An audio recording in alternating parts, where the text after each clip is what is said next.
through many eyes. Alex felt that these dreams he was having as of late felt a little too real to him, as if he lived them himself. He wasn't really into the whole past lives thing or reincarnation. That was until one day he woke up with scars on his body. They were surgical scars from a surgery he never remembered having. He decided to ignore it. Maybe it had been from the impressions of the blankets with how he was sleeping, or maybe he scratched himself in his sleep. Alex made an appointment to visit a therapist, a Dr. Calhoun, who also had experience with sleep therapy. Upon meeting, Dr. Calhoun was skeptical about Alex's claims, but became concerned upon seeing the scars, probably thinking that Alex was suicidal. As the nights go on and he continues to dream, they become more immersive. He was a soldier, a cultist, a mother, and a prisoner. More scars appeared on his body. Even objects started appearing in his room. These alternate lives of his began to bleed into each other, to the point where Alex had even woken up mid-conversation one night. Some of these Alexes were becoming aware of each other's existence. A figure who appeared alongside him in these dreams was a woman named Mara. She had been his wife, stalker, and daughter. In each different life he experienced, Mara was sometimes either hostile or affectionate towards Alex. He never knew what to expect or do when he saw her. When Alex wasn't dreaming, he started seeing a strange figure showing up in different places.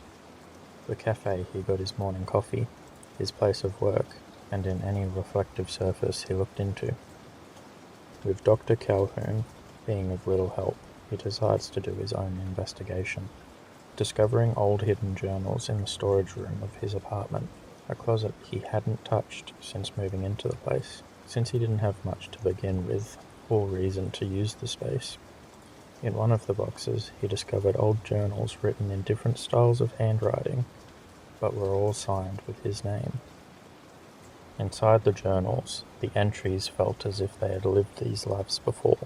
It felt like they had lost themselves in some type of way. Had Alex already lived the life he was in now? That was impossible, right? There was no way that it could be true. Maybe these journals belonged to another Alex who lived here before him. That night, as he laid down to sleep, Alex drifted into yet another dream. Another life. Though when he tried to wake up this time, it didn't work. Days had begun to pass as he continued to live this life, panicking that he couldn't get back. Alex began questioning if his own existence was even real. When he finally woke up from this dream, Alex went to talk with Dr. Calhoun, who was acting differently, calling him by different names. Dr. Calhoun shows Alex footage of their meeting, where he said and confessed things he didn't remember saying or doing. When he left, Alex started seeing Mara in the waking world, telling him that he had been sleeping for a long time.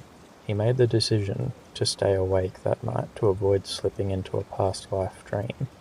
Alex felt paranoid, seeing strangers that he didn't know walking around his apartment. He closed his eyes, mumbling to himself that this wasn't real. Alex began to drift off to sleep, his eyes beginning to close.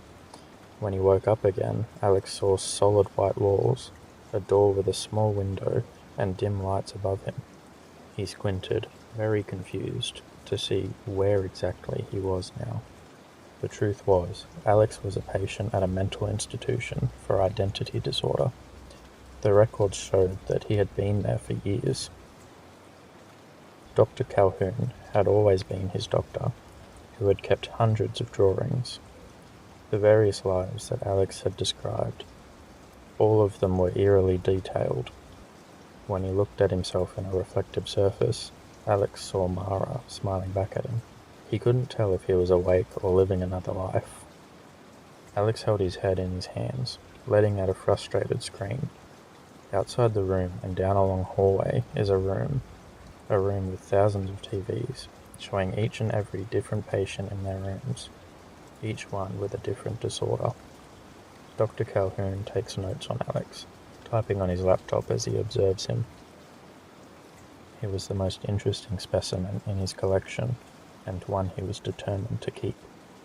Family had tried reaching out, but he told them Alex was not quite ready to live in society, as he still believed that these other lives still existed, that he tried to become and act like these people. Once he was able to get this under control with a new medication, then just maybe he would release Alex into the world. Though for now, Dr. Calhoun would keep a close eye on him.